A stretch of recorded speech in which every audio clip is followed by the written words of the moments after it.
recently online. This is our program, The Hour of Politics, with me, Anson Nsie. Today on our program, we have with us Mr. Fubbi Henries. Mr. Fubbi Henries is now known as a politician in the Republic of Liberia. We brought him in to state clearly his position or where he stands on the December 30th protest that is pending this very month in the motherland. Mr. Henries has been clear on where he stands on the issue of the December 30th We Are Step Down campaign or protest. And so we thought to reach out to him to bring him in so that he can explain to our audience why are the reasons he has taken the position that he has right now. Mr. Henries, welcome to Focus on Liberia. Thank you, and it's a pleasure to be here.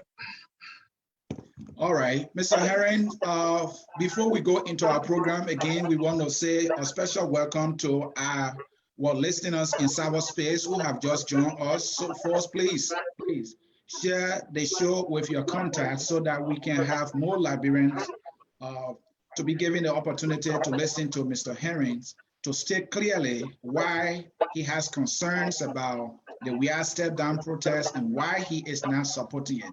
That is why we have brought him in. So please share the show with your contact. Again, folks, this is Focus on Liberia on our program, The Hours of Politics, with me, Anson Nsie. Mr. Henries, can you please introduce yourself? Who is the man, Fubbi Henries? Okay, well, just call me Fubbi instead of Mr. Henries to make it too formal. So let's just have an informal conversation. So okay. I'm Fubbi Henries, a Liberian, and I have a bachelor's degree in accounting. And like you said earlier, I did contest politics in the previous elections in Liberia, district number 9 for the seat of representative. And currently, I served at Coca-Cola for about 11 years, grew through the ranks, and ended up as a finance manager before I left after the election. And I also currently serve as the national treasurer of the Alternative National Congress. So I'm into full politics now, and I've led several advocacy in Liberia. Starting with the petition to the House. I've also done 6 petitions to the Capitol building. One was for the inclusion of vocational skills in grade schools. Another one was for the amendment of our pension law after 28 years, and that law had been amended after our petition was submitted. We also challenged the affirmative action bill when the House of Representatives and Senate were proceeding wrongly in amending our constitution to allow 21 seats for females, disabled, and youth. We challenged that bill, and we also won. We told them you couldn't pass that into law. It has to be done through referendum, and our points were taken seriously. We also petitioned the House on the amendment of Article 36 to get our lawmakers to stop deciding their own salaries and benefits. That is still pending. We also petitioned the House on the we did a counter petition to the bill seeking to amend Article 27 to allow non-Negroes to have citizenship and land ownership. We challenged that, and today that bill has been tabled by the House. And we also led a petition also for the issue of the War Economic Crimes Code in Liberia. And today that's a national topic for about 2 years running. That the topic has not ceased, and we stay pursuing government to ensure that we have War Economic Crimes Code established in Liberia. And those are things that we want to keep doing. And so I've been actively involved into our politics, and in fact, I was the very first person that led the first protest against this regime on February 27, 2018. And I've been very critical against the regime. The day campaign when the city was filthy and dirty, I also led the campaign, and others picked it up later. And today, the city is much cleaner because of the kind of attention that we brought to it. So we've been into engaging government holistically on many issues, and that is something that I believe in. Thank you, Mr. Fubbi Henries. Sorry, Fubbi. Like you said, I should call you Fubbi. Fubbi, again, I want to say thank you. Folks in cyberspace, that's our guest right there, Fubbi Henries. We also have our West African correspondent with us, Mr. Edward Amara.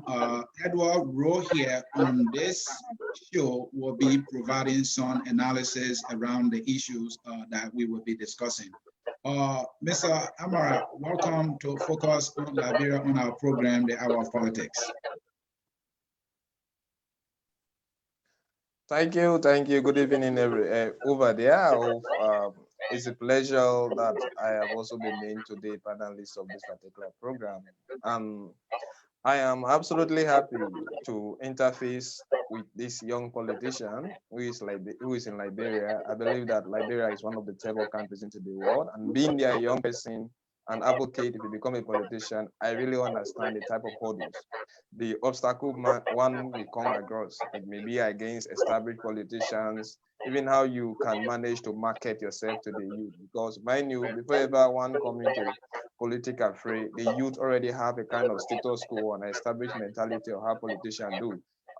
If people like that who are young, they feel determined, they look ambitious, they want to join in the political fray. You found it like a very difficult, kind of Herculean task to deal with. But I'm really happy to be part of it and we interact with you. And I really want to listen and get what I'm going to do. I'm really happy being part of the program. Thank you. All right. Thank you, Mr. Edward Amara. Again, for cyberspace, we want to say thank you for joining us. Please share the show with your contact. We are about to go into business. I am the host here on this program, The Hour of Politics, on this network, Focus on Liberia. Mr.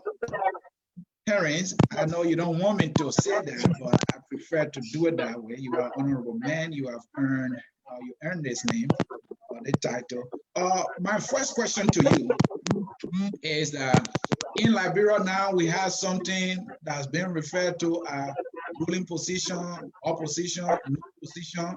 Before we get into this debate about whether or not you support the protest, we have step down campaign, which position you find yourself in? Are you ruling position, opposition, or no position? Yeah, I'm part of the opposition. The ANC is the opposition to the CDC. So based on that, I'm an opposition to the ruling establishment. But I'm not opposition to Liberia. That is the man there. Fubbi, he said he's not opposition to Liberia. So he has come to discuss Liberia. And one of the things about Liberia we are discussing today is that we are step down campaign. Where is Fubbi Henries? Fubbi, in our constitution, it's clear, if you look in Article 17, I believe, that the people have the right to assemble peacefully, to petition their government and instruct their government. The COP, the institution organizing the protest, saying that is exactly what they're doing. But we follow your Facebook post and you seem to be saying otherwise. So tell us, what is the point you have with these gentlemen?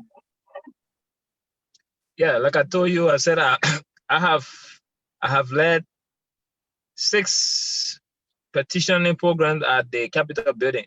Okay. And whenever you evoke your right under Article 17, you should know that you're also entitled to not just pushing Article 17 for the sake of it, but there is a framework. I don't have the constitution in front of me to just quote word for word, but you have the right to assemble peacefully for the common good and instruct your representatives on grievance matters and to associate or disassociate, with trade unions and political parties and other organizations. That's your right. Nobody is challenging that. But you also, whenever your rights is being, you evoke your right, you should also look at the intent. Yes. And whether your right is in line with the Constitution. So every time you say we want to assemble peacefully for the common good and instruct our representatives, what is the instruction that you're going to give? That's the question. So you're not just going to assemble for the sake of assembling. You are assembling to instruct your representatives. What is the instruction that you're going to give? So that's the question to COP. What kind of instruction are you going to give your representatives? And COP cannot own or own statements that she's keep making, or all officials keep making on the different media, platforms. They launched the December 30th as "We Are Step Down." If you listen to all the interviews that they have been granting, you hear Heron Costa, "We are step down, we are must go." You hear Yeke Kolba, "We are step down, we are must go." You hear Mo Ali, "We are step down, we are must go." And you have their surrogates also spreading similar message around. And they have even banners that they have printed, "We are must go, December 30th, COP."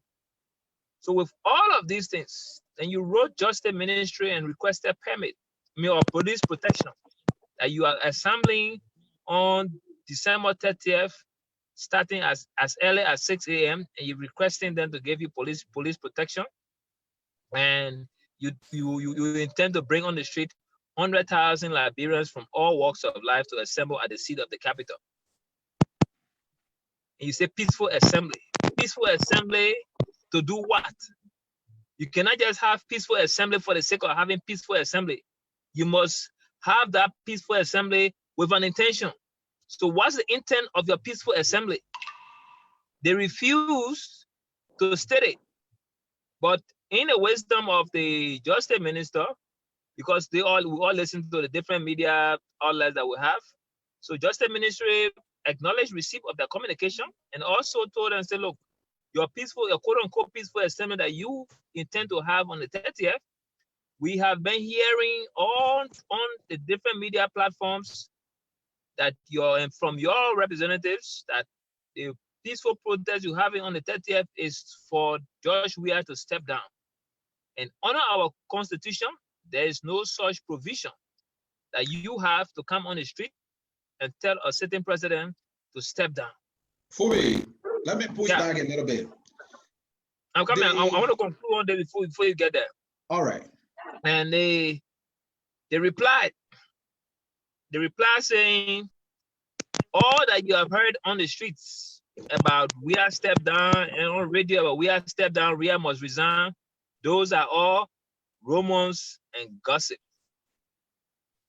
So if COP, the leadership of COP, cannot own their own statement that Weah must step down, their own intent, and they're saying something else to Justice Ministry, that should call for concern for everybody. Even those that have plans of going on the street should start to think twice that you are about to risk your lives with people who don't mean well for themselves, least to talk about you, and they are not serious about what they want. Because you cannot be calling for Weah step down and you're not bold enough. Because if you think that that's your constitutional right, be bold and state it to the Ministry of Justice that we are coming on the street December 30th and the intent is for President Weah to step down. Then we know we have men speaking. But if you are shying away from that and you want to have some ulterior motive in the back, when you put people on the street, then you evoke Weah step down, then we'll say that is unconstitutional as well. So you cannot do that. Fubbi, They're not putting people in harm's way. Fubbi, Yeah. the COP, I follow all their communication to the Ministry of Justice. I know also for the most part they speak through Costa, and I have listened to Costa. I've listened to Costa. Oh, I don't know what's going on. I'm hearing myself. Hold on, let me fix this.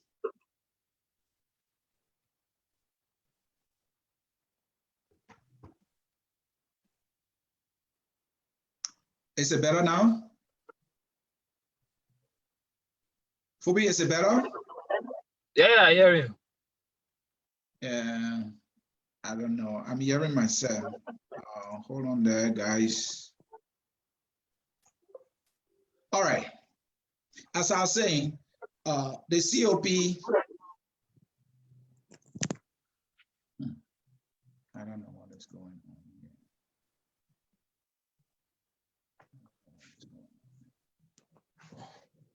Yeah, the COP has been very clear on their position. They want President Weah to step down. The feedback I'm getting is terrible. All right, is it better now? Yeah, I'm hearing you. I'm not getting the feedback from you. Yeah, I'm getting a feedback. Anyway, that's okay. We can continue. The COP, as I was saying, has been clear. They are saying President we have one step down because of many reasons. In June 7 to be specific, they had a protest. Later on, they petitioned the government, and they had some demands that they expected the government to have acted on by now, but the government has failed. And they are using their constitutional provision that we read earlier, Article 17, that says that the people have the right to assemble, and two keywords in there, Fubbi, to instruct and to petition. So let's look at the word, first of all, instruct. If you are instructing somebody, you are giving the person a command, something that you want to see done. And that's what they are doing. And they are instructing the government to leave, to step aside, because the government is not delivering. What do you say to that? I think it's constitutional. That's how they are arguing. And that's why I said no, because if you read the Constitution, there are steps in which you can follow to get the president to leave office. One is to go through regular elections. If you read Article 1, it's very clear to go through regular elections as prescribed by the Constitution and by NEC, and cause the public servants to leave office. 2, you can also impeach your president as per Article 62. Get your lawmakers, instruct your lawmakers, and tell them, say, look, we have come to you, and we're telling you that we want you to impeach the president. They can do that. So if they have a petition that they're going to submit to the lawmakers,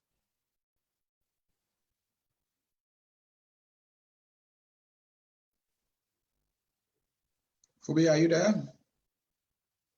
Fubbi is having some technical problem there. And so, folks, welcome to Focus on Liberia on our program, The Hour of Politics with me, Anthony here. Yeah, go ahead, Fubbi. You also have, but through incapacitation, I think Article 56. On that note, the president can also leave office, or when the president resigns willingly, or when the president dies. Those are the ways prescribed that the president can leave office, but not through the demand of few citizens that will come on the street and say, you must go by all means. If you don't leave, we're not leaving. Because the president is elected for 6 years. And if you want to get the president off by force, then you have to do it through impeachment. They argue that they are not moving the president by force. They are asking for the president to resign. Their argument is that for them to say the president should step down is another way of saying the president should resign. So my first question to you is, who hired the president? Who employed the president?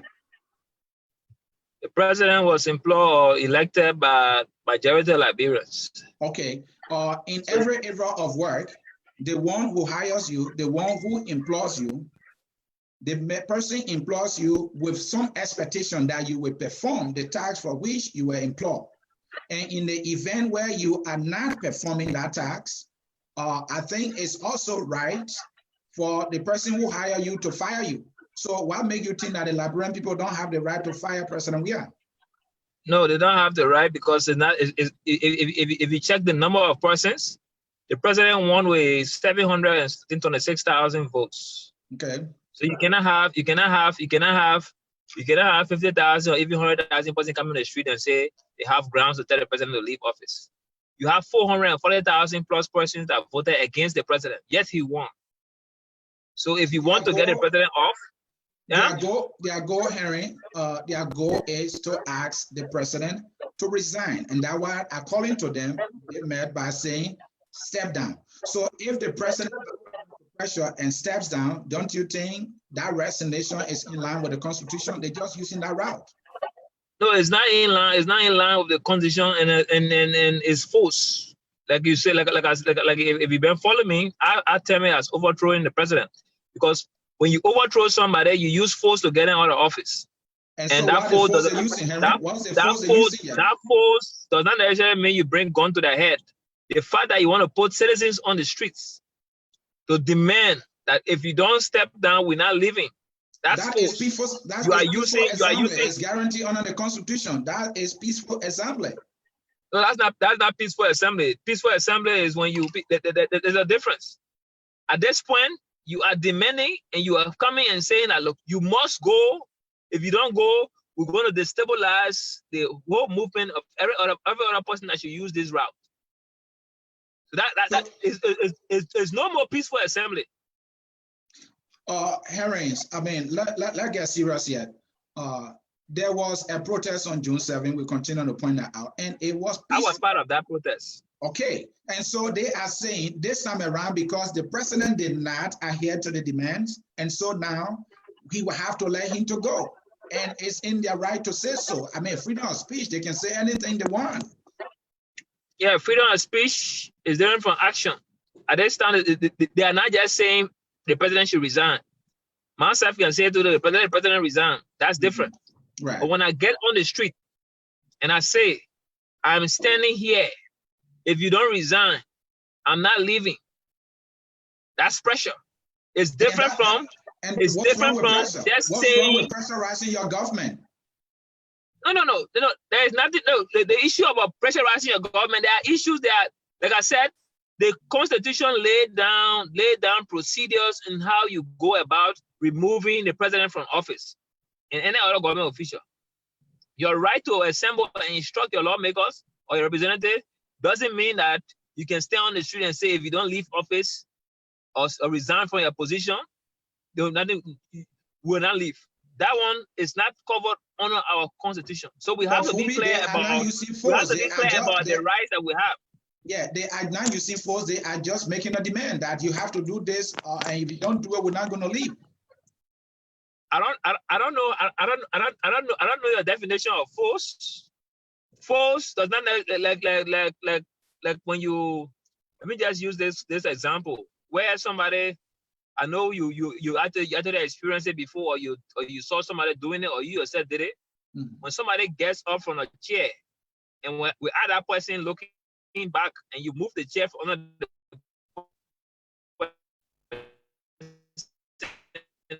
the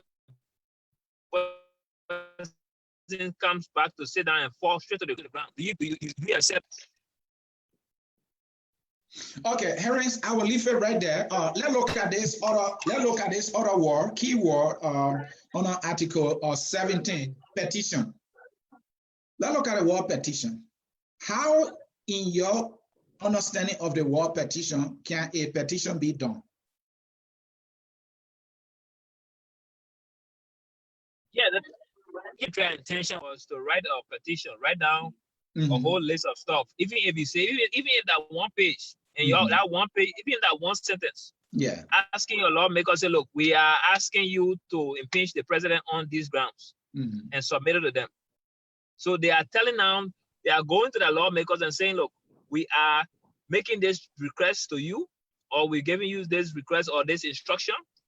Go and put an impeachment bill on the floor and impeach George Weah from the presidency. Okay, that is petition. Yeah, so if they had done that, that would not be an issue. And they are saying they have petitioned the government. I think that was on the 9th of June when the statement was read following the June 7 protest.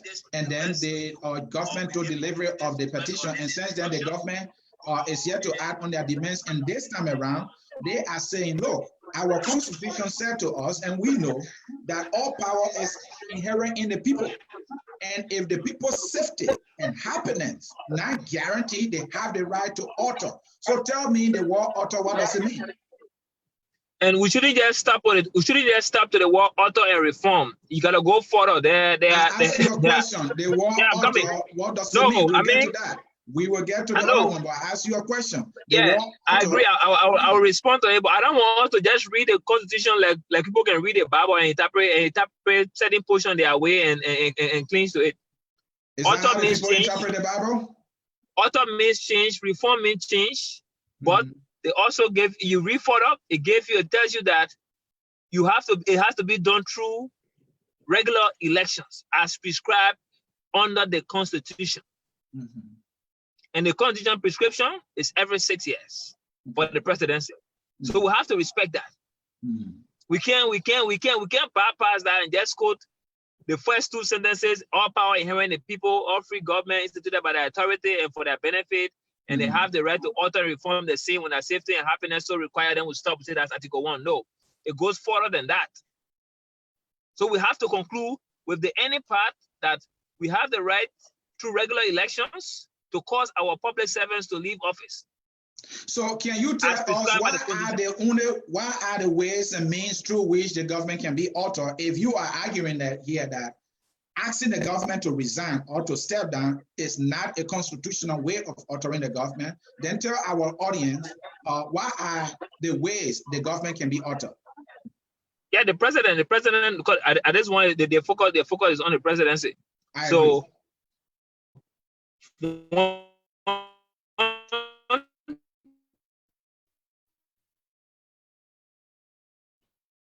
It's through regular elections. Okay, that's one. Also, when the president is incapacitated, though the House have not come up with they have not come up with what constitutes incapacitation, but when the president is incapacitated, like sick for a protracted number of months, that it cannot be that cannot enable him to go to office and work for the Liberian people.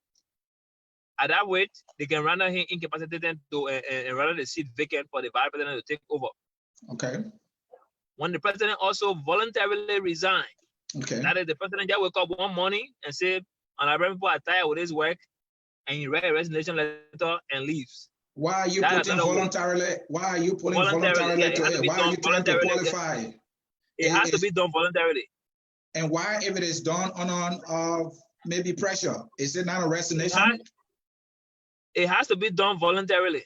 No, the Constitution did not say voluntary resignation. The Constitution said resignation. The Constitution did not tell you it has to be voluntary. That's your own words you added. Resignation is voluntary. No, not necessarily. If you force someone to leave office by force, that's equal to overthrowing the person. No, when the person resigns under pressure, that's resignation. Lord, let me be clear. So when the person resigns under pressure, you overthrow the person. No, that is not overthrow. Overthrow is completely different. Overthrow is when you use force. Agree, but I force. No, once you force someone out of office, the person will tell you, for peace sake, I leave. You force the person out of office. They didn't do it under their free will.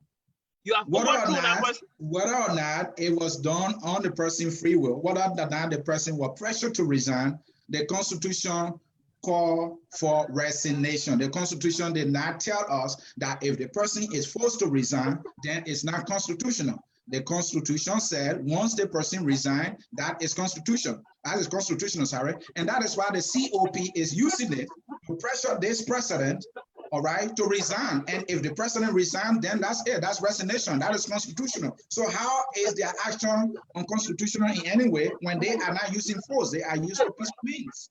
You can't say they're not using force. I disagree. You can't say they're not using force. Once you stand on the street, that's force. Force is not necessarily putting gun to somebody's head and say, do it. Like when George Bush told Charles Taylor to leave. Right. George Bush did not come to slap Charles Taylor. Right. He just said Charles Taylor should leave and he's not taking no for an answer. And that was a request. That was a command. Charles Taylor had the option to say no. Charles Taylor had the option to say no. Do you agree with that? It was the force is applied, the option to resist the force. All right. All right. The president has the option to resist. Let me feel right there for now. Fubbi Henries, let me feel right there. Folks in cyberspace, as you are just joining us, this is our program, The Hour of Politics with me, Anthony Cyr, here on this network, focus on Liberia. We have with us Fubbi, a politician in Liberia, a member of the opposition bloc also. But on this debate, he is on the side of the government, that the peaceful protest being organized for the 30th of December is unconstitutional. No, I'm not on the side of the government. I'm on the side of Liberia. Well, that's your quantification. I mean, I try to qualify it. You want to quantify it that way? That's fine. Let's bring in our West African correspondent here, Mr. Amara. Amara, been following the conversation. Our constitution, the Liberian constitution, is saying that the people of Liberia have the right to petition their government, to instruct the government. They have the power also to alter. The word alter means. So we are talking about a peaceful protest scheduled for the 30th of this month, in which the organizers are saying that the president must resign, must step down and leave, because according to them, he is not up to the task. People are saying no, they are using force. What do you say to that? What would be your analysis on the debate? We should be having some issue with Amara. Folks, we are sorry, Amara. Amara, are you there? Yeah. All right. Thank you very much. I just, I was just listening keenly to his interesting analysis. You see, normally when political issues like this erupt into a country, you expect politicians like him to interpret it to his advantage, especially when the issue is struggling against them. However, we all know that a government normally comes into power through popular. And if you are elected into a popular vote, and having said that, we are won the election because he was popularly elected, but it's a social contract that you have signed with the citizens of your country. And that social contract means that you should keep the country together and you should produce their basic necessities, like in time of food, talk about security, health service, because we are not going to drop down to the level of him providing shelter for them. But let's take a critical analysis of the we-are-led administration. You find out that there are a lot of loopholes into the we-are-led administration. He took an administration that already was suffering some amount of financial crisis from the former president, Selig. So when he came in, we were expecting him to stabilize the country and try to augment it from the state where we are presently. Unfortunately, that has not been the thing. The man on the helm of affairs, either Liberia is more or less going to that of a failed state. Having said that, you can't say just because somebody was elected popularly, he had around 70 or 80%, whatsoever thing the case might be. When he lost that legitimacy, or if you're not responding very well to the state content, the citizens of that particular state do not have the right. No, they have the right to come out. They have the right to come out. They have the right to ensure that they protest. And protest there, we are talking about the popular demand of the people. And we have seen a lot of African countries where people have actually lost, when an elected government lost its legitimacy with the people, if it is not fulfilling the social contract, those citizens of that particular country have the right to come out and protest as the case may be. So saying that just because Weah was elected popularly, his mandate has not expired. If it's not living up to expectation, they do not have the right to protest. They do have the right. But anyway, you need to watch outside the box. You watch at the Liberian type of democracy. Does the Liberian democracy, or is it really matured to allow such radical change of government? If you ask me, no. And when logically, the Liberian democracy is definitely not mature to allow a radical change of government. However, if you cannot lead the way, something will definitely not happen. Because when you watch at Liberia is more or less seated on the gunpowder, where you have, let me just say, around 70% of the citizens over there are illiterate, and most of them follow actually the volume of their political godfather. So in that particular situation, if we are asking for citizens to come out on the street to protest against that, the opposition is saying, even the opposition is saying, the opposition is not red matured, they do not have that type of caliber to replace the we-are-led administration right now, because Liberia is suffering from what I call a deficiency for human resources. Because those, when you are seeing when you are seeing are you getting me? Yeah, we're getting you, but we're getting this feedback. Are you listening to something? Do you have a monitor? Are you listening to someone? I think yeah, I'm sorry. There was somebody listening to the program. I'm sorry. Okay, are you getting me now? Yeah, we still getting that feedback. Are you getting me? We still getting that feedback. Maybe the person should go far up. I think the feedback. It is still on. Are you still getting the feedback? Yes. It is gone. Is the feedback normal now? Go ahead. Yeah. So the we are led administration has actually failed the country because it has failed to live up to the social contract I say initially. So when you watch at it, nobody can say just because beer was public We yes. still getting a feedback, and it's very, very terrible. Yeah. Very terrible. Folks in cyberspace, we are sorry for that feedback. Again, this is focused on Liberia on our program, the Hour of Politics with me, Anthony Sie. We have with us Fubbi, a politician on the side of Liberia, he said, when it comes to the December 30th gas step down campaign. Fubbi, our analyst here earlier was talking about the social contract.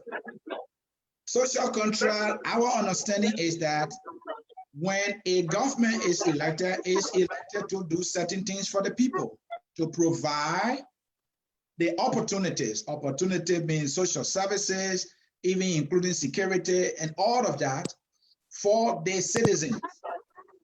And it's on that basis, is on that trust that that government is elected. And so if the government is not up to that task, so why maintain any such government when the government was elected to make the people happy and the people are not happy? So the government has failed on the social contract. So on that basis, the government does not have any legitimacy, to continue on the social contract. What do you say to that? Yeah, people shouldn't get us wrong. I will be silly to say that all is well in this country. We are very cognizant of the fact that things are not moving as expected, and these are things that we expected the government to have taken some radical steps from the beginning and being very proactive in getting the economy on track instead of what we have right now. So we're not defending any one of those. But the point here is, like Amara was saying, first thing first, is our democracy ripe for this? Look at our own history. I always love to just limit it to 40 years because I was born 1979, December 24th. So this December 24th make me 40. From 1979 to now, Liberia have never known any good leadership. We have been from one chaotic state to another one.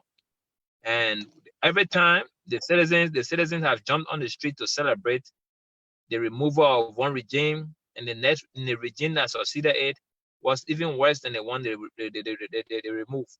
So we're saying we can't be celebrating removal of presidents from office just for the sake of it. So since our democracy is young and is striving, like Madam Sarif went for 2 terms and we saw though things were not okay, but we managed to survive somehow and still through. Liberians went to the poll and elected George Weah.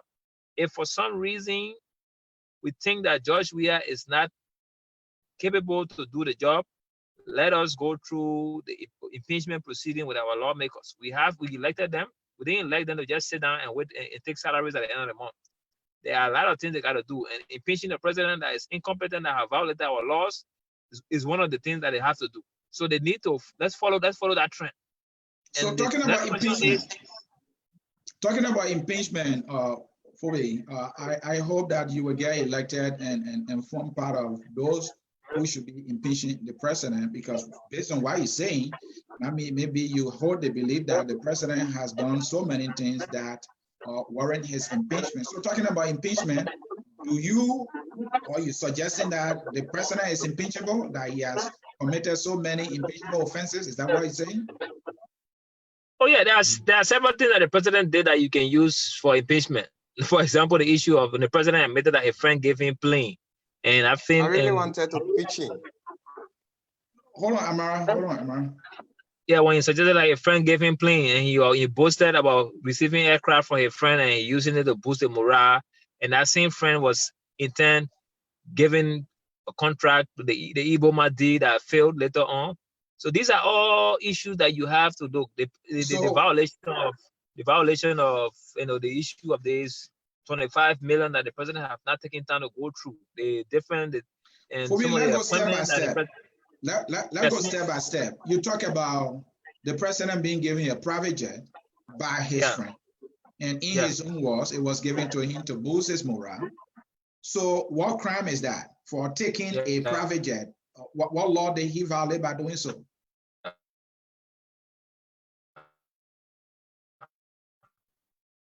Fubbi is sticking there while he gets set. Yeah. Did I you said get the my president question? is not.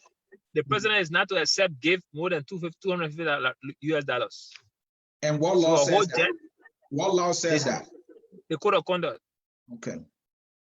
Yeah, so he's not supposed to. So if the friend gave him plane, he should have reported it to the lawmakers and let them grant him the authority to use it before using it. Okay. So and so you are saying that as though that was not a violation of code of ethics law, that very friend was giving a concession agreement. Is that correct? Yeah, the Igbo man also went through Congress and through the legislature and it passed. So that also is a violation. And so you are arguing that that is an impeachable offense, and you want to see the lawmakers initiate an impeachment proceeding instead of peaceful protests. Yeah. But here is the thing. You and the COP or the organizer share the same concerns.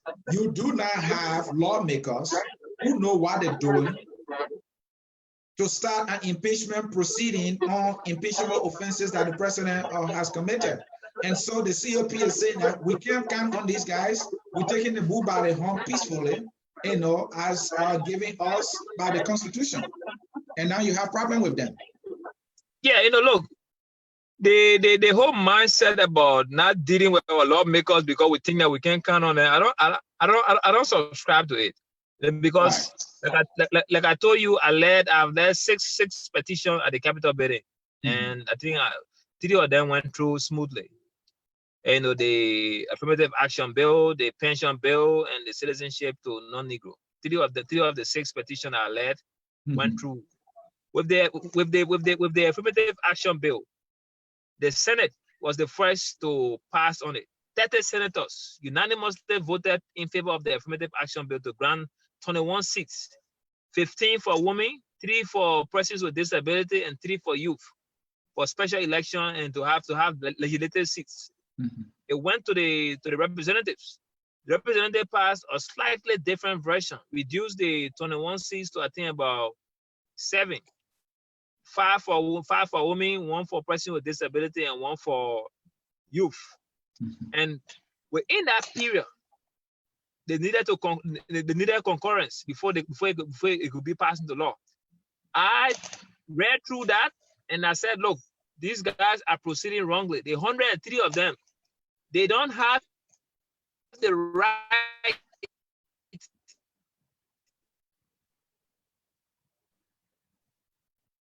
Folks in cyberspace, so you are just joining all this is focused pass this into law. It has they pass that thing. They said, people told me that look, anything you do, the guys will pass that thing. But I still had the courage, and I led a team. We went there and we submitted our petition, calling on the lawmakers not to honor their own decision to pass that into law because they didn't have the right. We were very blunt to them that you don't have the right to pass this into law. It has to be done through referendum. And they took it to session that same day. After reading it in session, they voted in favor of our petition and sent it for referendum for the Senate to go and approve. So all the senators. So we should be able to test the law. We shouldn't just sit and assume that it will not work. And that's the point I have. I agree with you. I agree with you, and I think many people will agree with you that the best medium, or one of the best medium ways to remove a president who is not up to the task, are seen by the economic woes, in the country, the suffering, the not being able to pay salaries, the budget shortfall here and there. LRA just reported a $60 million revenue projection shortfall between the month of July and November alone. All these things are reason to want to impeach the government, but unfortunately we don't have it. So then let's come back to the issue of the protest. That is our focus here. The Justice Ministry letter that you were talking about earlier, the Justice Ministry clearly said that they're not going to provide security for the protesters because in the Justice Ministry opinion, the protest is unconstitutional and that it is even treasonous. The rights is a responsibility, first of all, of the government to provide security for citizens. Why is the government refusing to provide security for the very citizens you provide security for the very same thing? No, you see, the June 7 cannot be compared to December 30th. Why? There are two different motives. Mm-hmm. June 7, there were accounts listed that these are the things that we're going to submit to the government, requesting them to achieve X, Y, Z. That's different. December 30th, the motive is we are coming on the street.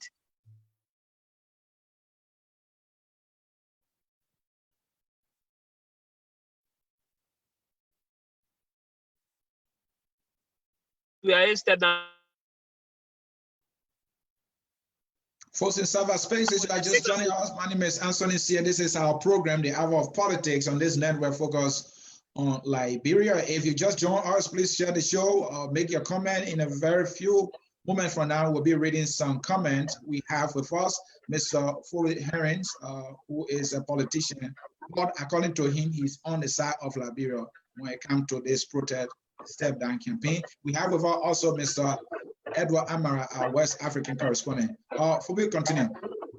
Yeah, and so the motive is different. So in a protester, like I said, whenever you request police protection, you should be clear about what you want to do or what are you going to do on the street.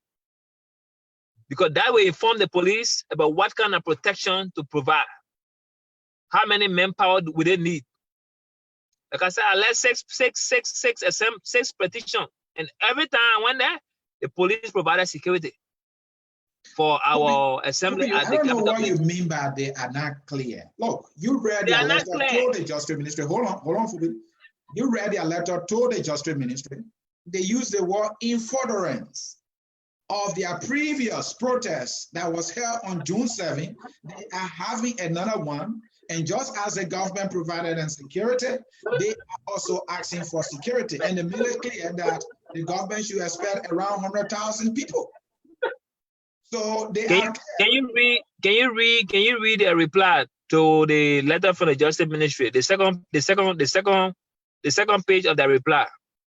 Can you share that with us? I don't have that in my possession right now. You can state that for our audience to know what you're talking about. Okay, yes. They were clear in the second their reply to the Justice Ministry, because the Justice Ministry highlighted when we were writing them, stating that though you say you want to do peaceful assembly, quote unquote, but we've been following your engagements on radio and other social media platforms. Mm-hmm. And your intention of this quote unquote peaceful protest you want to have is for we are to step down. And there's no provision on our law for that. So their reply to the Justice Ministry was that all that you hear on radio and social media and other platforms about we are step down or resign are rumors and gossip. So when you hear the leaders of the Council of Patriots telling the Justice Ministry that everything that they hear out there from Costa's mouth, from Yeke Koluba's mouth, from Mo Ali's mouth about we are stepped down, that rumors and gossips, then we must be afraid. Because you cannot be saying something and imply something different. You must align. That is a complete deception on their part. I listened to Costa. Yeah. I listened to Yeke Koluba when he appeared on 50, and he said this is a we are step down campaign. He was very emphatic. Costa too has been emphatic. So for them to write a letter and say, "Oh, you've been hearing that rumor," that is very deceptive. That kind of conversation we don't entertain on this network focus on Liberia. But continue. So that's one of the main reasons that you hear us say, look, these guys have ulterior motives. If they will not be men enough to own their own campaign, if they think that telling we are to step down, it is their constitutional right, you shouldn't be afraid to let the Justice Ministry know that this is our right. It is our right to tell the president to step down, and that's all coming on the street. Let the Liberian people know. Write it down in black and white and be on record for it. Fubbi, what But do if you you mean call it by, gossip, then we all afraid. what do you mean that if they are afraid? Those guys are not cowards. You seen Costa in Liberia when he went for the first time. You've seen Yeka Kodoba all over the place. No. These guys are not cowards. They've done it before. They can do it again. So what do you mean by that? If they cannot state it in a communication to the justice ministry, that represents cowardice. No, you have their audio. You just said that here. That I mean, I can acknowledge that. Yeke said that. Costa said that. So I mean, where is the cowardice? You guys are men. I will send you. The government to step down. I will send you. After this show. I've posted it several times on my page. So I don't know because of this. Yeah, I cannot. on your page. I read that. Yes, I must give you credit for that. You did. Yeah. So the letter is there where they're stating clearly that rumors and gossips.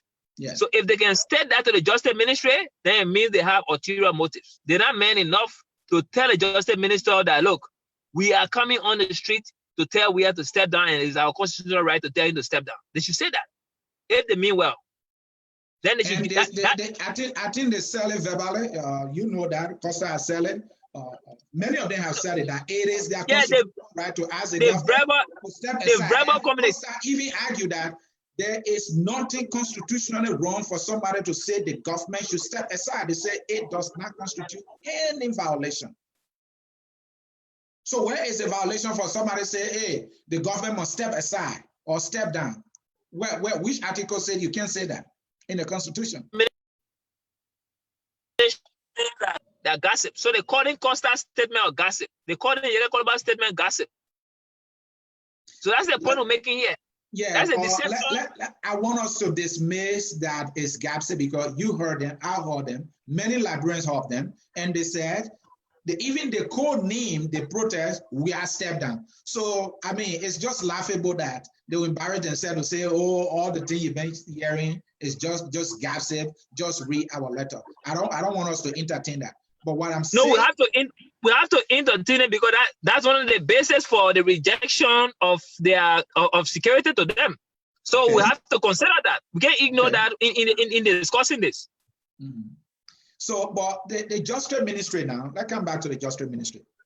Why is the Justice Ministry failing to perform a statutory responsibility by providing security for Liberians when they so do request? Why? If the Justice Ministry does not provide security for the protesters, and if the protesters get in the street, should we hold the Justice Ministry responsible for failing on a statutory responsibility? We will not hold the Justice Ministry responsible. We will hold the protester responsible for any damage, and we expect the Justice Ministry, though they will be on the street, but not to provide security for them, but to provide security for other Liberians. And if anything goes wrong, they should hold all of those that are protesting liable, because they are very deceptive in their message to the Justice Ministry. You cannot be deceptive when you're dealing with government. You have to be true, and they're not true to themselves.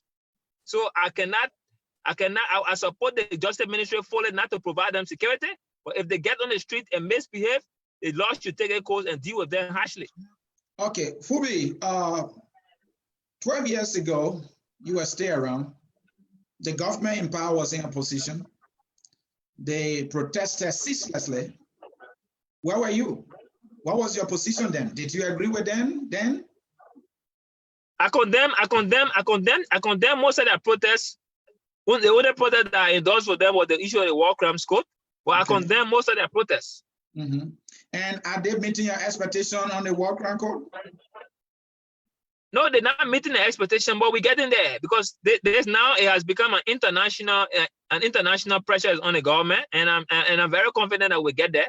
So I'm not deterred by the delay. Just that sometimes you get frustrated and we blast at the lawmakers for not proceeding on a timely note, but we will definitely achieve our goal.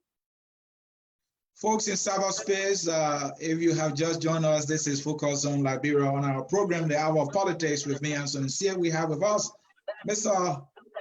Henries, a politician, a member of the opposition bloc. He is with the ANC.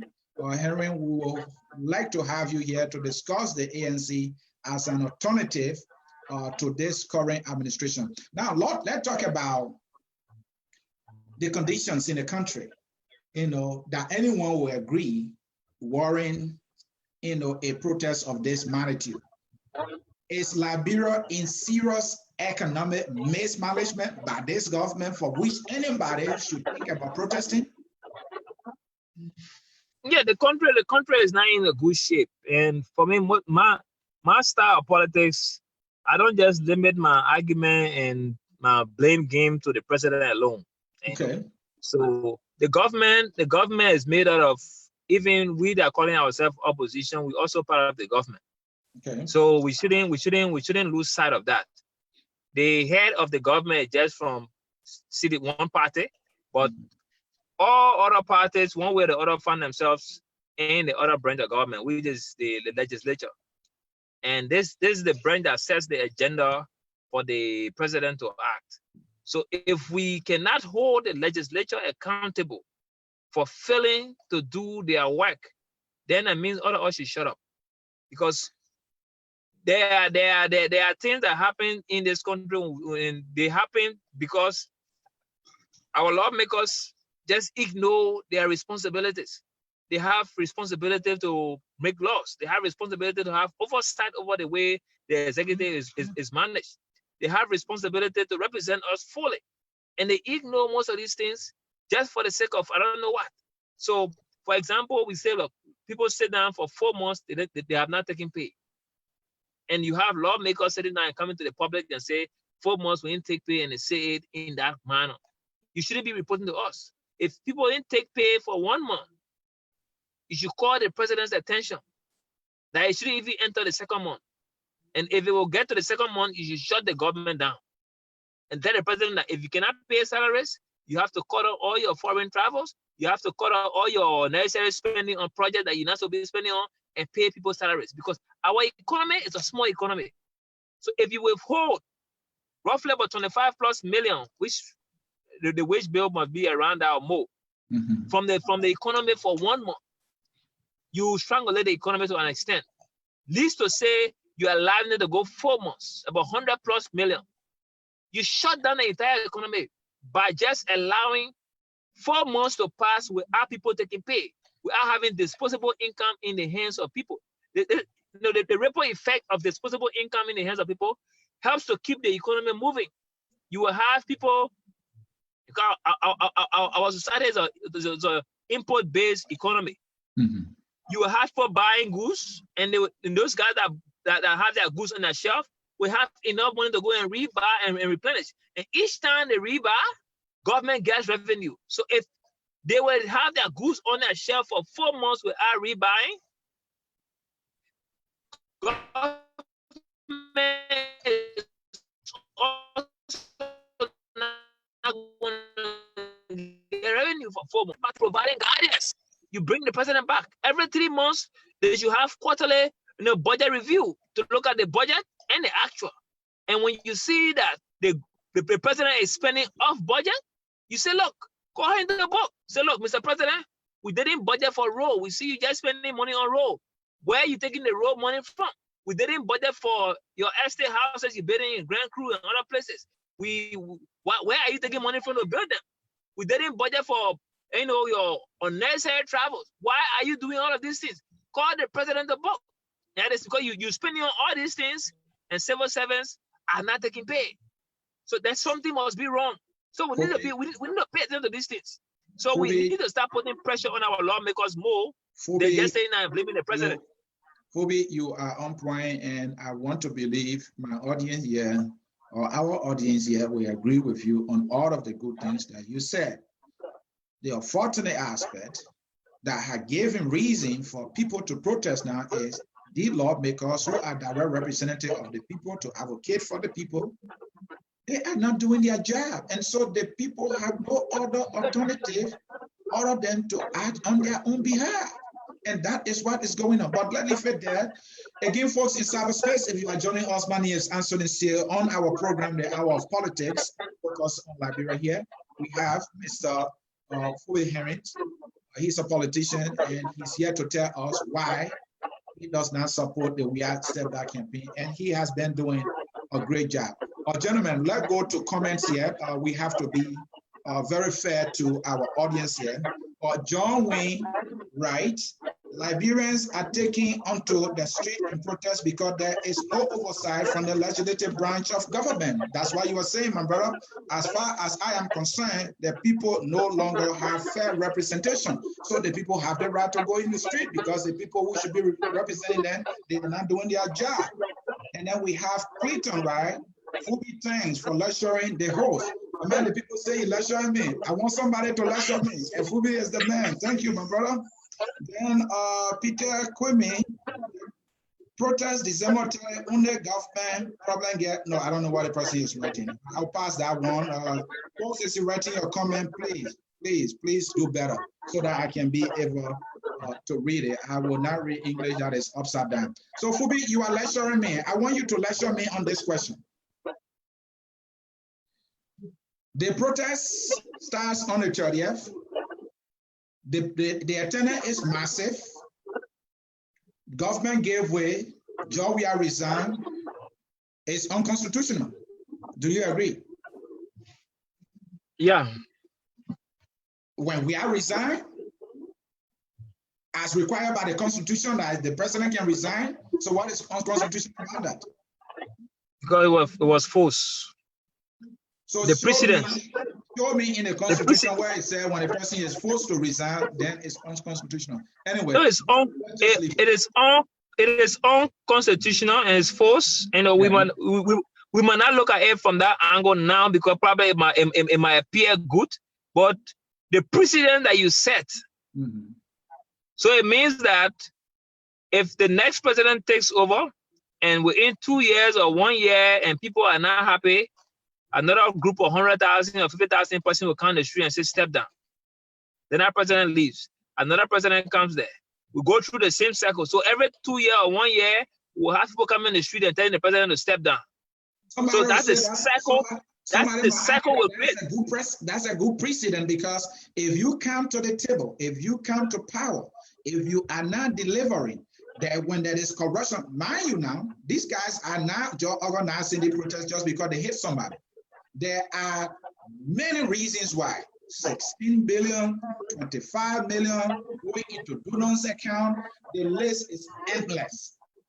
And the constitutional violation, one of which you mentioned, the president took bribe from his friend with a private jet. That is not right to do, but he did it. So these people have reasons. So I'm saying, if this president is in pain, resigned, bows down to pressure, it would be a good precedent. That meaning that any other person coming after him will want to be up to the task so that they will not face the same fate. What do you say to that? No, I still disagree because that's the precedent that we don't want to set. Because when you set such a precedent, because you look, guess what? You will not make everybody happy. And okay. once a certain group of people are not happy, they will rise up. And when they rise up, they might have their will done. And that cycle will continue. And just to speak to that, look at the faces that are leading the protests. Aaron Costa, Dillon. What's wrong with Costa? Now, come in. I just naming them. Yeke Koluba, Muhammad Ali. All these guys opposed Weah presidency to the core. These were guys that swear that over their death. That's their right to do so. No, I agree. I'm just stating a point. They oppose the regime to the core. They swear and they are sweating everything that, look, this guy should not be president. Yet, the Liberian people said, you guys go and sleep, we're making president. So these same guys that were massively flocked after campaigning vigorously against Weah come back now and rise up and say, look, let Weah step down. And if we grant this, another group of opposition will be waiting to repeat this cycle because that will be the precedent. Don't they have legitimate reasons? Don't they have legitimate reasons?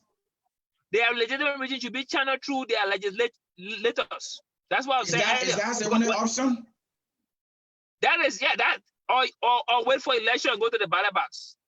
And you said those are the only options. The only option that the people can use. Okay. The other option is not up to the people. The resignation option is not up to the people. The death option is not up to the people. Death is a natural phenomenon that will happen to the president. Resignation is his or her own volition. and the issue of incapacitation, that one that are also unforeseeable circumstances. So these three ways of leaving office are not up to the people. The people only have two out of the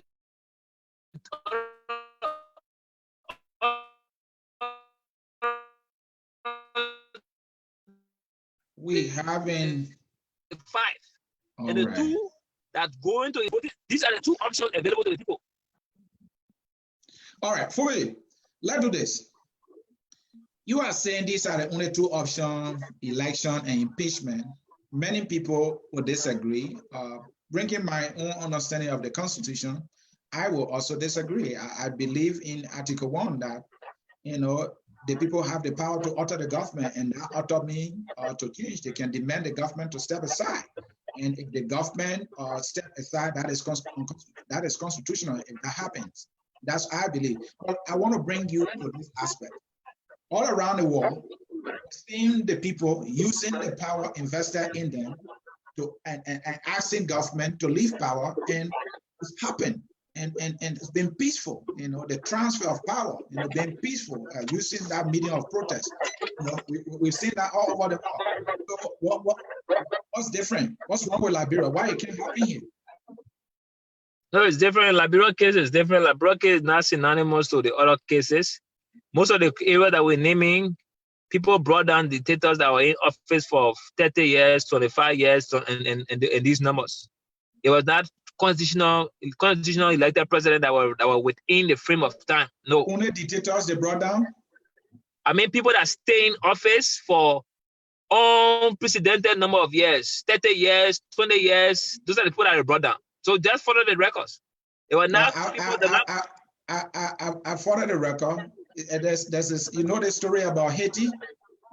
Another celebrity who came to power, he did not stay in power for so long as you're trying to suggest here, that this has only happened to people who stay so long in power. A celebrity was elected in Haiti. He was not performing well. He was performing miserably, just as Georgia is performing miserably, and the people asked him to leave, and he left. And Haiti is peaceful. Haiti did not go to war. The argument here is that when we have a peaceful protest, there will be war. June 7, that other argument is no longer on. No, the argument is not about peaceful protest or bringing war. The argument is about the precedent that Liberians have said. Follow our records. The market calm down. The tailor must go. Those were not peaceful protests that were asking the president to leave. You fall in like I just did a Facebook post before coming on to this stuff. 30 years ago, we had MPFL and IMPFL. Taylor and Prince Johnson came first as one, and later on they split. Fubbi, let's focus on the protest. I'm coming to the protest. Yeah. 30 years after, around the same time, we have COP and we have RCOP. So RCOP have also vowed that they are coming on the street on December 30th. And what do you say to that? No, I'm coming. They are coming on the street December 30th to oppose COP. And what do you say to that? Do you agree with them? Do you support their action? I condemn all two. And this is one of the reasons why we are saying we shouldn't go for this, because you will have people on both sides trying not to disturb the peace that we need to enjoy. So Fubbi, you are saying that, Fubbi, hold on. This is the hour of politics, yet we engage you and make it interactive, and then we challenge you too. So you are saying that the only way or the best way to remove an elected government is either through election or impeachment. Anything other than that is no go. That's why you are saying that's your argument. And I'm saying to you, our people are suffering. People are not taking pay. You want Liberians to go through the misery for the next 4 years? For the past 40 years, we've been singing the same song. People are suffering, no health care, nepotism, corruption. This is the same old song that we have sang all through. The rest riot, we sang this song. 1980, we sang this song. People thought that even 1980, April 12th, they called it Redemption Day. Liberia was redeemed. Liberia became worse. It's a good song, right? You don't like the song? It's not a good song. The lyrics remain the same, just that the voices and the faces that singing it have changed. And Talking about the faces. Talking about Huh? the faces, you are bringing in Henry Costa, you are bringing Mo Ali and other people that you name, talking about the faces of the protest. The individuals have reason for organizing the protest. But the fact that you want us to question their character, their honesty, let's go into that. Costa is a decent man. Somebody will argue. What do you say to that? Is he not?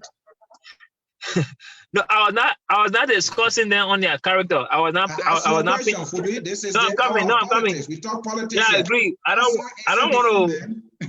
I don't want to. I don't want to go into that. I don't want to go personal with them because we can discuss that. But my point was not about their personal being. I was looking at it from they opposing we are, and now coming. And after we are defeated, after we are defeated,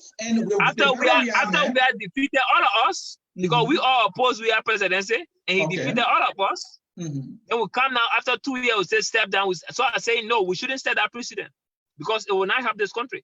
That's my point. That's the reason why I brought their names. Not so much to discuss their person particularly. No, Fubbi, I think you're trying to lay aside or relinquish your point you were making that the faces, these are the people that oppose we are. All right, if you say that they oppose we are, I agree with you. It was in their right to oppose we are, but they are reasons why we should protest, and you agree with me, those reasons are legitimate and the conditions on the ground warrant their protest. So the issue of bringing their personality in, I mean, it does not matter to the debate. What do you say to that? No, I don't want to discuss their personalities. All right. Folks in cyberspace, you are just joining us. This is the Hour of Politics with me, Anson here on this network. The Hour of Politics, we have Fubbi, a politician, brilliant young man trying, one of our audience here said he's trying to lecture me. My man, you lecture me, I like that. We also have our West African correspondents with us, Mr. Edward Amara, who will be giving us a rundown of all the news taking place in West Africa. This is focused on Liberia. Here at this network, we elevate, we educate, and we promote all things Liberia. This is where we have the debate on the issues, not on the personality. We have conversations civilly and in a very responsible manner without denigrating anyone. Folks in cyberspace, we are now going to the last segment of our program here. In this segment, to our guests, we will make a statement, and then you will respond to the statement. It's not a question. Statement number one reads, Henry Costa is not a problem. It is a lack of accountability on the part of this government. Do you agree or you disagree? I don't want to go with that Henry Costa issue. Let's leave Henry Costa out of that. The issue is not about. Yeah, I repeat. I'm not. I didn't come to actually discuss Henry Costa, but we cannot discuss the protest without mentioning Henry Costa. So I don't want to tie myself to making Henry Costa the subject. But the intent of the protest, that's the most important part. And I think the protest is not right. It's unconstitutional aside of the Justice Ministry and its prisoners. And I term it as an attempt to overthrow the regime. All right, you did not answer my question, but that's okay. The last not question, but you not respond to the statement. The culture of impunity and corruption are the greatest threats to our peace and not the We Are Step Down campaign. Yeah, I agree with that. And that's one of the reasons why we're pursuing the War and Economic Crimes Code, because with that, we need to end this culture of impunity where people will be able to account for their deeds so that we don't have people coming to government. You are elected and you're appointed. All you care about is how much you can amass for yourself and your family and not the well-being of the people. Because one act of corruption in government leaves millions of people without better privileges and social services. So the culture of impunity, we need to end that, and that's paramount. And the presidency is just a seat. Whether you change president like you're changing clothes, if you don't fix those issues and you don't fix the laws to strengthen our accountability on the issue of, putting an end to this culture of impunity, we're definitely going to have a repeated scenario like we have seen from all of limited to 40 years that have been since they took Tubbo out of office. All of the past presidents after him been corrupt to the core, and nothing have changed. And you kill him for corruption, and we see so corrupt leaders falling. Thank you again, folks in cyberspace. Thank you for joining us. Share the program. We have about, what's the time here? We have 13 more minutes to go. We will read our comments again, and then we'll go to our West African correspondent, Mr. Edward Amara, to give a rundown of all the news happening in the region. We have here Emmanuel Jesse. The peace is already been disturbed with bad governance, poverty, and chronic corruption. I think we agree with that one. We have Benito, this hungry man here again. I don't know who he's talking about. Maybe that me or maybe that my man Fubbi. The other person said, please make sense. I don't know who he's referring to. Emmanuel Jesse again, Mr. Clinton, I don't believe in the cynical attacks. Corruption is the major problem in Liberia. And we have this one here. You people always say government is not working, and others saying the president should leave. The government or the president, which one are you talking about? Moses Yimpan said, you keep saying contrary to what Liberia is not. Are you saying that since it is happening in other countries, therefore it should happen here in Liberia? That will conclude the reading of comments. We will now go over to the West African correspondent, Mr. Edward Amara, to give us a rundown of the news happening in the region. Amara, it's over to you, and please remove yourself on mute.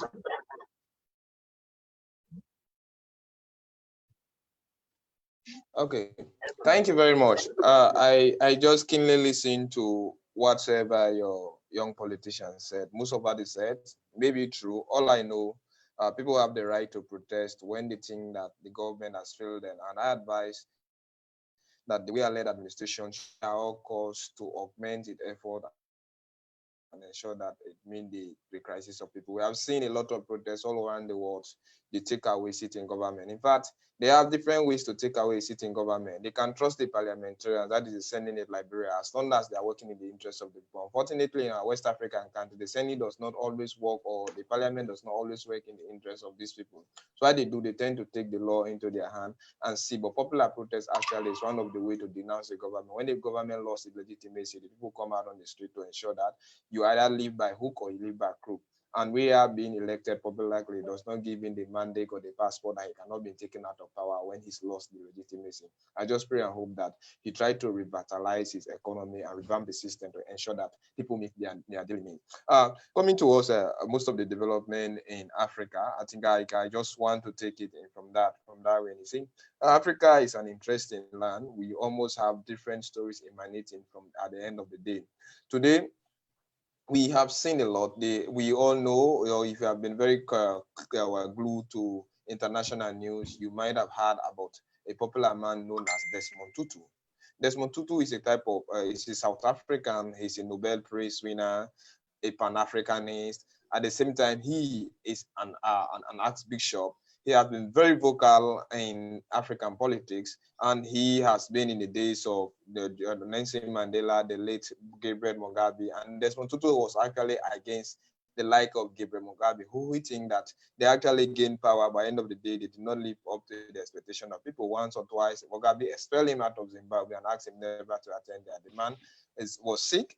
Today he was discharged from the hospital after he regained strength, and people are paying tribute to ensure that the strong man who is known into Africa, a well popular person and well respected among others, that he shouldn't actually give up the ghost at this dying, because we all know a lot of our African brothers who fought for during the Pan-African days are no longer alive, but most of them have died. So I think tribute have been paid to ensure that this man survived. He has now been discharged from the hospital.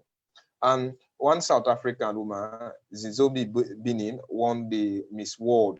I think she contested with another 90 people all over the world, and she was actually fortunate to ensure that she gained that particular crown. And she want to use it to develop Africa, revitalize the system to ensure that young people actually come on the field. We all know South Africa is one of the key areas in the world where human rights issues is a very big challenge. We have small arm issues, xenophobic attack, where you think even rape is on the high scale. So this woman is a South African, a very young, vibrant young lady, went into this concert today. She's the Miss World. And in South Africa also, we are still seeing what we call flood. Flood is actually hitting part of South Africa. To us, we may think that, especially to the sub-Saharan African, when you watch at South Africa, you may think that South Africa is a better country than us. That is fantastic, it's a factual. But even then, we have a lot of people who are living in the suburb. Like most of these people who may live from the southern, from the southern part of Africa, some left from East Africa, while others are even from West Africa. So they are facing some type of flood in the suburb area, down the slum, and the flooding is actually taking a lot of life of people. But the government of South Africa decided to intervene into the situation to ensure that they avert that particular situation. Then coming down into Angola, we all know Jose Eduardo dos Santos, that is the former president of South Africa, controlling that particular Angola, controlling that particular Southern African country. And Angola is a type of wealthy country based on its own natural resources. Unfortunately, because of corruption, mismanagement, embezzlement, and lack of trust into public officers, this particular country is developed compared to any other country in West Africa. But because of the natural resources emanating from the country, it is not actually reflecting on the GDP for the common man into South Africa. And Isabel dos Santos, who is the president, or Isabel dos Santos is a female and daughter to the former president of Angola, Eduardo dos Santos. The last time we had, she was being sacked from the head of the petroleum company in Angola. And today also, they have taken one of his sons into court because of all alleged corruption. And because of certain African countries, when it comes to leadership, they try to be very nepotic in nature, where they turn up to be employing their folks or their blood relative in order for them to hold on to power, and even recruit certain military, like people coming from the same ethnic group, to ensure that these people maintain power. All dictators maintain power like this.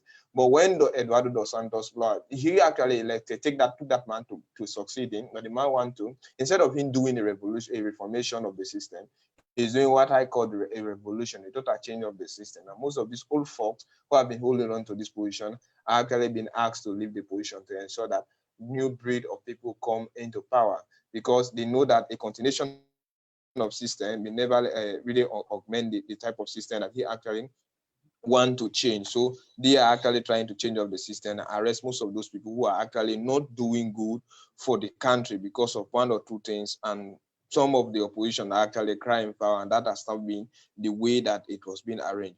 Then another important issue developed actually in Liberia. We know Liberia, Sierra Leone, or any other West African country, this is where we have people offering the sciences. Apart from this was a science subject, when it comes to sciences like mathematics, physics, chemistry, you have few teachers who may actually be up there to teach this subject. And Peace Corps is one of a kind of US-based system where they send in people who are highly intelligent teachers who are actually fail into this field, good in this field, to come and teach. But because of the economic crisis into Liberia, about 12, out of the 15 countries of Liberia, 12 of them have pulled out of the country because they are saying that they are not having access to funding, and the overdraft system that Liberia have been taken for quite a long time, they haven't been able to get access to their money. So they have definitely decided to leave the country because they do not have funds to continue the process. That is a very big blow to Liberia. That's a very big blow to the way administration. I think that is going to be very Herculean task they are actually going to augment. But these people cannot keep dispensing their services into the country when they do not have actually money to cover most of the administrative needs. So they have decided to leave the country. Then today in Sierra Leone, we have President Biu. He actually tried to celebrate the anti-corruption day. We know when this administration took over, they alleged that, in fact, the chief minister by now even said that Professor David Francis that they inherited a kind of kleptocracy government where you have a lot of thieves who employ to take money from the ground. And he described the former administration like kind of a criminal racketeering enterprise. We have high court criminals who sit up there to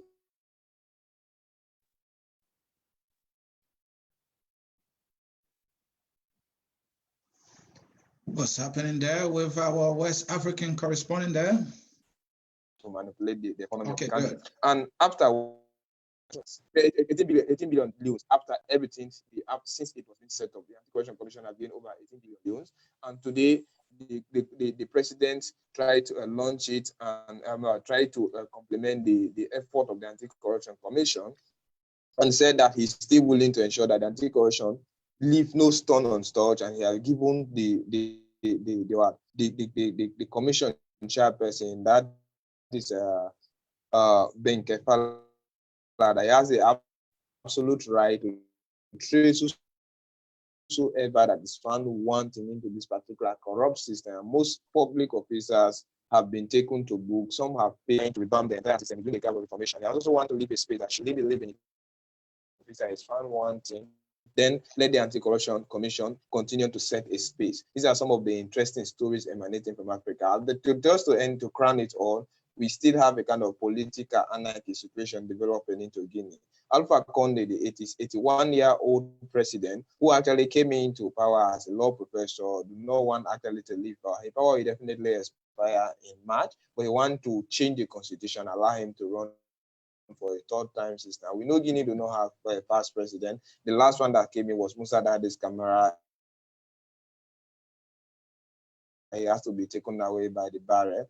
Now, we still want to pull our contingency fighting against themselves, because the Maka have been in Portugal for quite a long time, and the Fulanis want to take over, but they need to do it through the ballot. But unfortunately, the strong man, a professor, somebody whom we thought that would have respected the law course and see the constitutionality taking place, unfortunately, he wants to manipulate the constitution. So there's a kind of political anarchy over there on a daily basis. We have been hearing a lot of things. I think that should be a worrisome situation for both Liberia and Sierra Leone, because we are adjacent to Guinea, and most of these people are interwoven, we are intertwined. Should there be any unfortunate political development into the country, we may see a lot of these people flocking into Sierra Leone and Liberia for safety reasons or refuge. So I think West Africa community, that is ECOWAS and other international bodies, are actually trying to negotiate and to ensure that the man easily quit power and leave. Because if you don't leave power, power will definitely leave. These are some of the political anarchy in West Africa and other parts of African countries.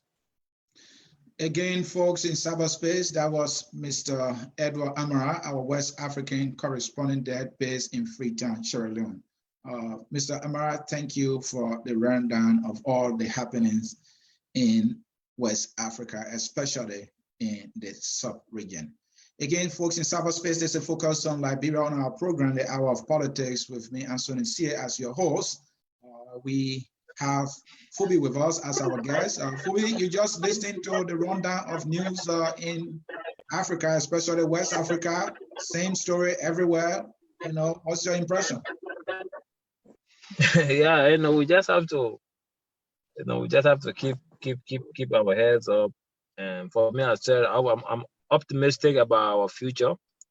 I just keep telling people we just have to keep being a voice we can be, each one of us, and we have to also change our mentality as Africans and start to look at how we can help ourselves move. And this whole issue of being greedy for power, especially with the issue in Guinea, where he want to amend the constitution to prolong his stay, I don't think these are things that we should be accepting. And you know that power is sweet, and when you get it, you don't want to leave it, but you should learn to let go, because you were not born there in the first place. So definitely, you don't have to die there. You have to give way for others to serve. So that way, when you have the opportunity to serve well, so that you don't have to be afraid to leave power. Because most of the people that are afraid to leave power are people that didn't serve well. So they think that people will come to hunt them. So they want to stay in to cover their tracks. And I think those are things that we shouldn't allow to go. And the issue of Angola with corruption, these are things that we have to actually fight in this country. And this whole age-old corruption thing, we have to put in measures to hold our leaders accountable. I think that's something we need to keep paying attention to, regardless of who you are. And that's why we all admire the American society. You can be who, they will pin you down. And we should start doing the same in Africa. We didn't elect gods in our offices. We elected human beings, so we should be able to use our laws to bring them to book. And that's why we're calling on our guys to use the constitution. Let's work with the lawmakers. Let's put them under immense pressure if we think that that's how we can do it to impeach George Weah, if that's what we want. And we should also ask ourselves, if we move in George Weah for office, are we prepared for the outcomes after George Weah? There are several outcomes. The possibility of having the vice president becoming the next president, that's one. And we'll also look at the possibility of interim government Africa within offices. We like the human beings, so now should be able to use our laws. We're getting some feedback from you, Amara. That's what we're calling on our. Sorry about that, folks. Go ahead, Fubbi. Yeah, so the outcomes after getting George Weah out of office, are we prepared for the vice presidency?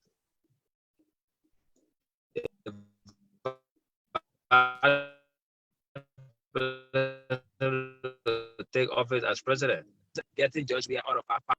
What are the most likely outcomes following George Weah removal, and are we ready for any one of those outcomes?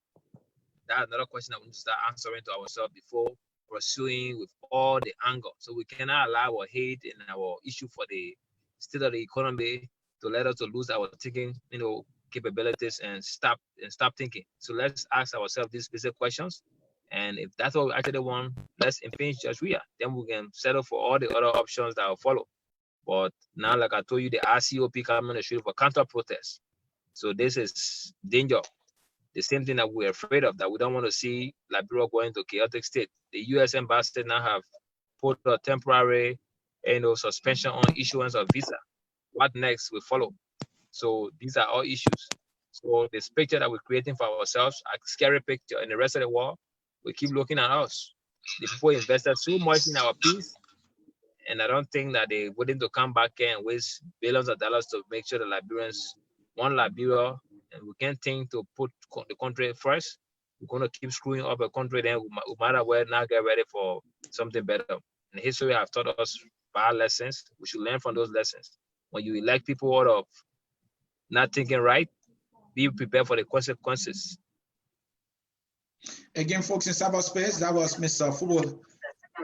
Fubbi Henries there reacting to our rundown of news from this West African region. Folks, in cyberspace, again, we are coming to the close of our show. My name is Anthony Sear, your host here. Fubbi, our final question here. The protesters have the right to protest, correct?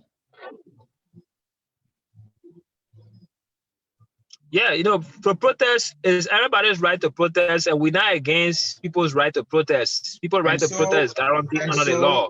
But the intent. We should do everything. Hold on, Fubbi, you just have a good time to talk. So we should do everything to allow them to protest peacefully, correct? The intent, if the intent of the protest is against the condition, we shouldn't allow them. And as we speak, you are saying that their intent is not good, so we should not allow them. In fact, they can charge them with treason. It's treasonous. Yeah. All right, folks, in cyberspace, that is how we will draw down the curtains here. My name is Anthony Sear.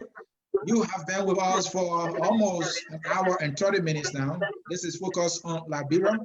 Here at Focus on Liberia, we educate, we elevate, and promote all things Liberia. All our programs at this network can be seen on YouTube an hour, 2 or 3 after our broadcast. And anytime you can go on YouTube, find Focus on Liberia, scroll further down, subscribe, and anytime we upload any of our broadcasts, you will be notified and you can watch it. If you are a student, when it comes to our politics, you can also use it as a resource for you where you can go and do a research and write your 10th paper.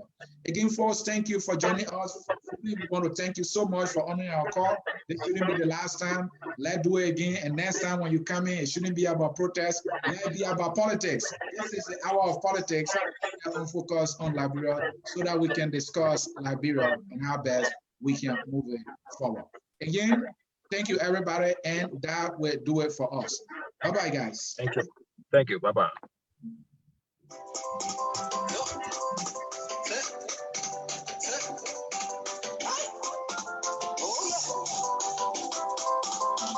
So this is how you will leave you now. Obio to all.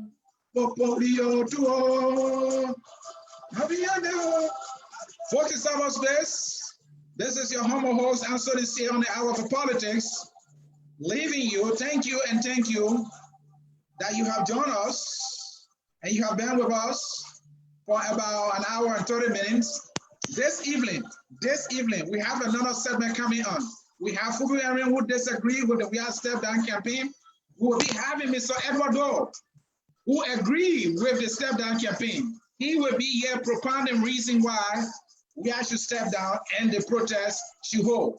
Join us this evening, 7 p.m. Eastern Time, US time. Join us, your host, Anthony C. We'll be right here and we'll do it again. Thank you, and it's bye-bye from now.